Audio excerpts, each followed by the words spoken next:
Hello everyone. I want to welcome you to Borås Pride 2020. My name is Mwanje Ivan.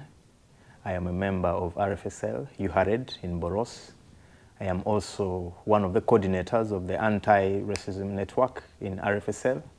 This is a network within RFSL as a body that fights for the rights of gay people, to create equal opportunities, to take away racism and fight such vices, and to create equal opportunities for all of us. I want to thank you for joining with me here as we get to think about the human rights issues, the human rights aspects, the human rights legal regime in Africa. Particularly, I will zero down to Uganda, where I come from. What are some of the challenges that are faced by LGBT persons in Uganda? What are some of the opportunities, if there is any, in Uganda? So this is what we are going to be talking about. We're going to be talking about key issues that affect people who come from Uganda. And also, this is also a general picture of what happens in Africa. So I'll be talking about the legal issues, the legal framework concerning LGBTQ laws in Uganda, and also what it means for someone to come from Uganda to Sweden. So what about Uganda? Uganda is one of the countries that form the East African community. Uganda is found in East Africa.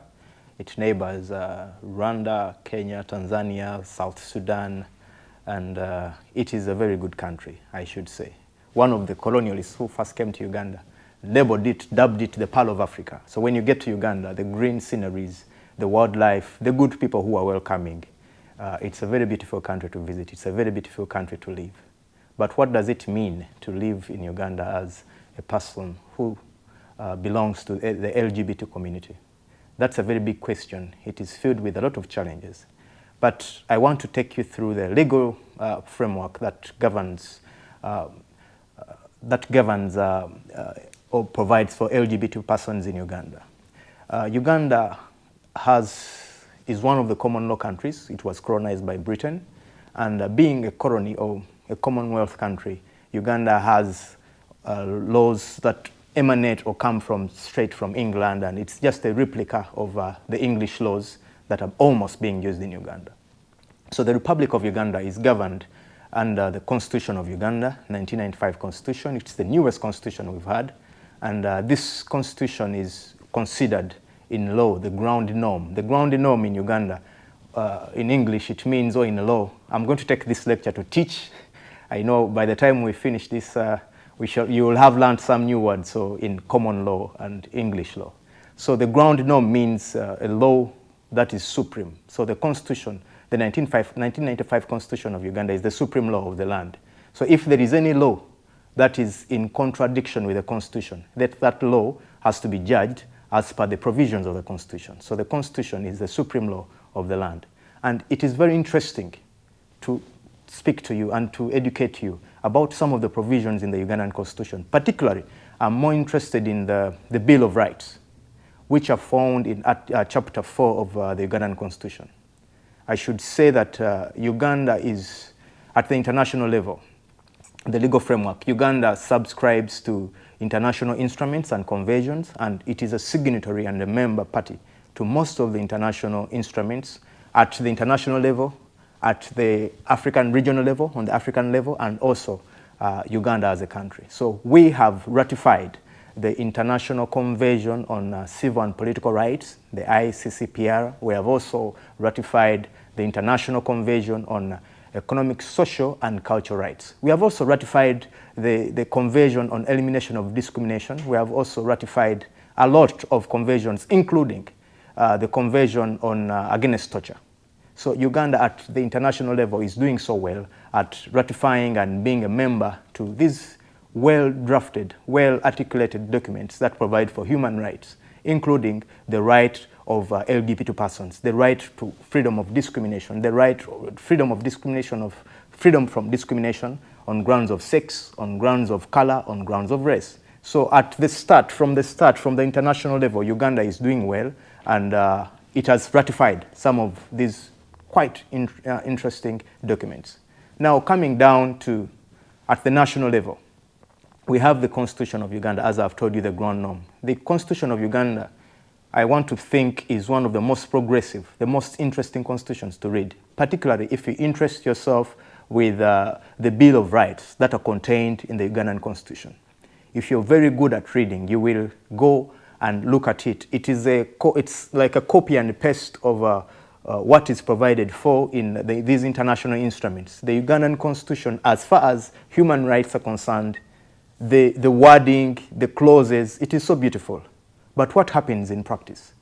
You see, the Constitution of Uganda starts with Article 20, which provides that all persons in Uganda are equal and they are inherent. The rights of individuals in Uganda are inherent, are not granted by the state. So someone enjoys these rights. Human rights are things that are rights, attributes that we enjoy by virtue of the fact that we are human beings. So the Ugandan Constitution kicks off with such a pronouncement that human rights are inherent and they shouldn't be granted by the state. So someone is at liberty to enjoy these rights. And then it goes down to say under Article 21 that there shouldn't be discrimination on grounds of sex, on grounds of color, on grounds of political affiliation. So it is very promising when you start reading it from the legal perspective. The Ugandan Constitution is so promising and it's so sweet to read. But what happens in practice is quite something that is alarming. So coming down to Article 21, which provides for freedom from discrimination, does this also cater for the LGBT persons in Uganda? You and I know that this is common knowledge that this does not cater for persons who subscribe as queer persons in Uganda. And they have always continued to be egregiously discriminated, abused, and tortured in many aspects, even when there are such promising, sweet, and encouraging provisions within our ground norm, within our constitution, which provide in clear terms what should be done and what should not be done.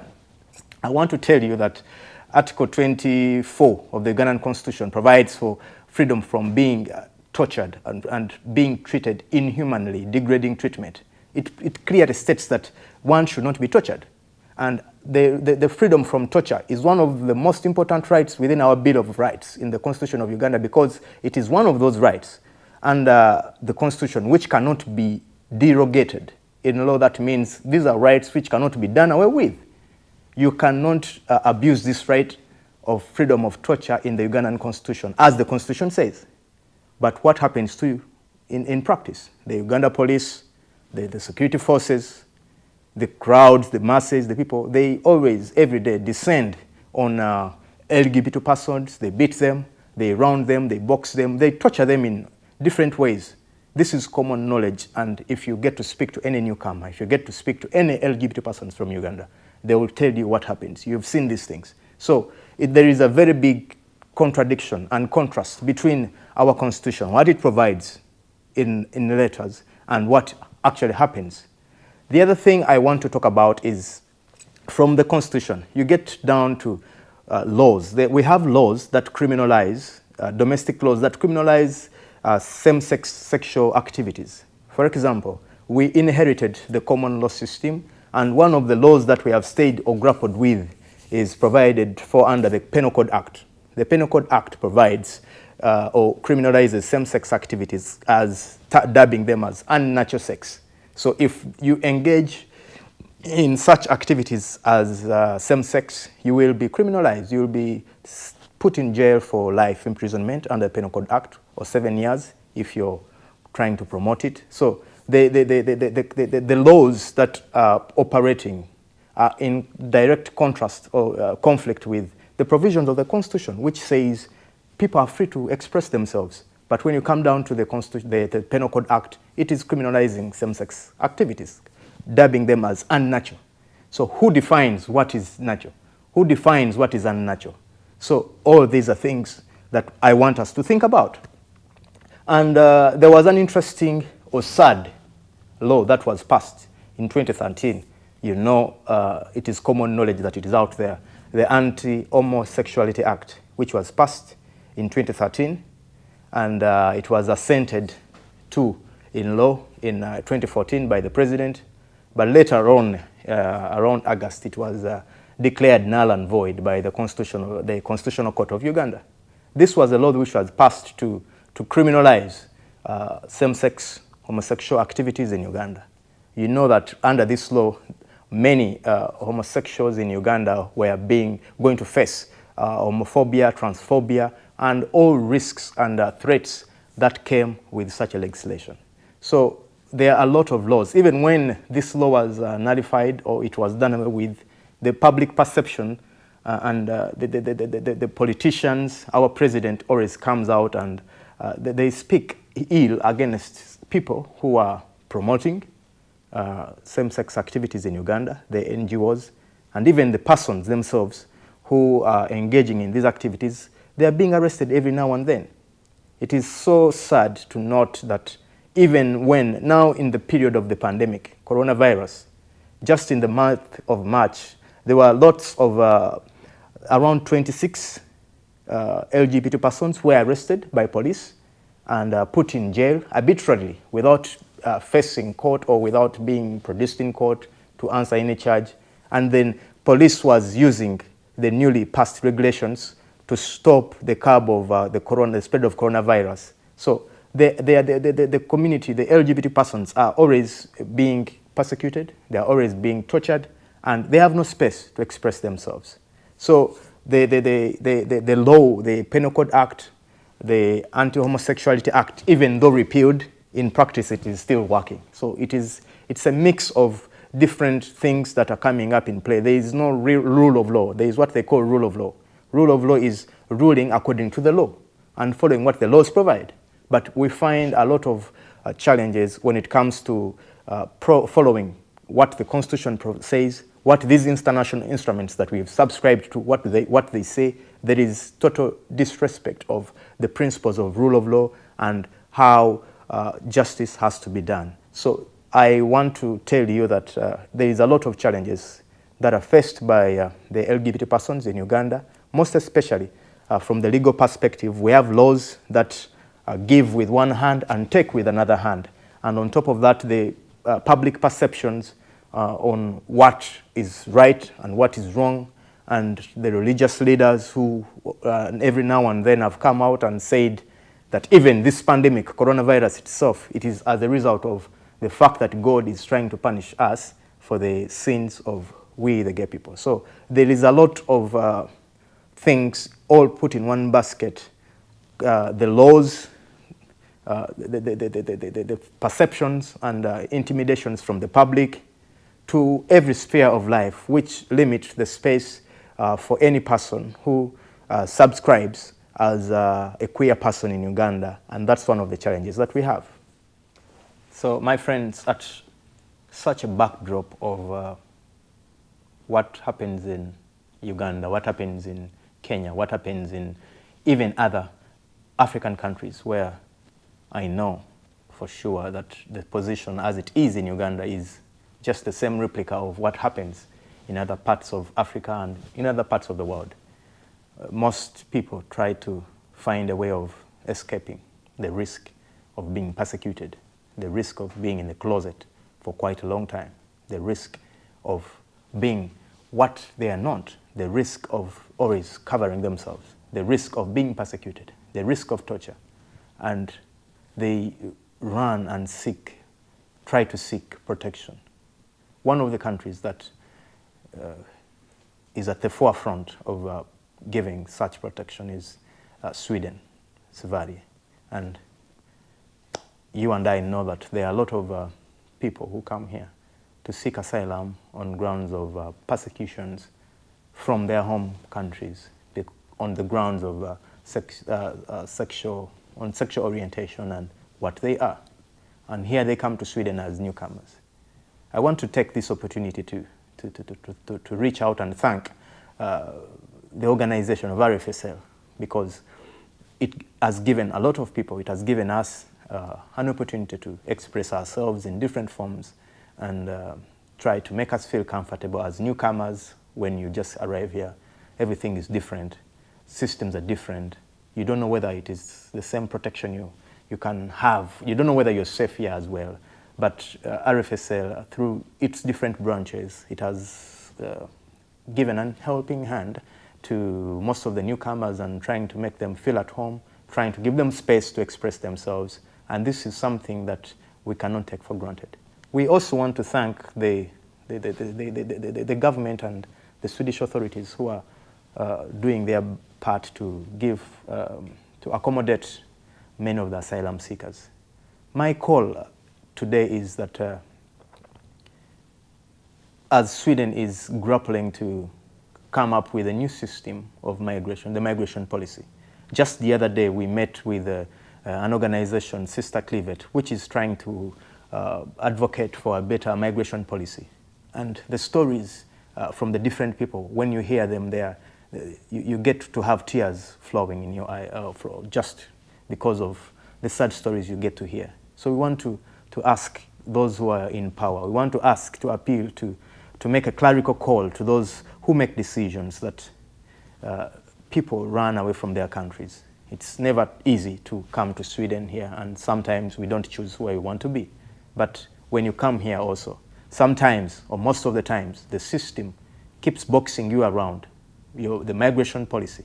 What is the use of running away and you come to a country where you're not sure whether you'll stay permanently or whether you'll stay the other day or you'll have to leave the other day? So my call as a person who is passionate about human rights and one who is passionate about LGBT rights and the movement itself, and also as a person who is black, because I know, as I was speaking in Stockholm the other day, coming here as a queer person, and also when you have the black skin, those are two pandemics within themselves. And then we have always lived in a pandemic. So this time is a time for us to reflect. It is a time for us to think, even when we have the coronavirus. It is the coronavirus has given us an opportunity to share a common problem. Both doesn't discriminate whether white or African or colored or whichever sphere you come from. So this is a time to think about the rights of the many asylum seekers who come here. It's a time to think about having a pro-migration policy which caters for the best interest of the asylum seekers. Let us always achieve or strive to have a system of migration where it is not sugar-coated. Let not be on the bare minimum. Let us have a system which will give us safety, a system where we'll feel welcome, a system where we'll feel that we also have a right to belong. So I want to appeal to those who can make the decisions that this is a time for us and we cannot deny, we cannot move out of our bodies. This is who we are, and we appeal to you that you give us all the due respect, all the due assistance, and I know this world will be a better place. I am always reminded by the true words of Martin Luther Jr., who says that we as human beings, we are inextricably connected, mutually connected, that if one problem affects one person, then it will affect us all indirectly. So the fact that we are human beings, whether from Africa, whether from Caribbean, whether from Sweden, from all walks of life, we are connected. And another word that he says that in the end we shall not remember the words of our enemies, but the inaction of our friends. So we want to ask anyone who can help. We want to ask anyone who can get on the wagon to have a pro-LGBT persons' rights, both in Uganda, in Africa, and all other parts of the world where they can feel safe, not discriminated. We want to ask you to join this cause in whatever thing that you can do, and so that we can have a better world. Thank you so much, and I want to wish you a happy Pride. And even when you have the opportunity to watch me from wherever you're watching me, I know this is a time for us to reflect and be good people, and I know we shall have a good time, and I want to thank you for watching me. And I want to say that let this not be the last time we talk about this. Let this debate continue on. Let us always think about how can we have a good RFSL, how can we have a good community where the rights of LGBT persons are respected, not only here in Sweden, but even in other parts of the world. So let us always seek the debate to continue and have these questions always ringing at the back of our minds so that we have a better world and a better tomorrow. Thank you very much. I remain yours, Ivan.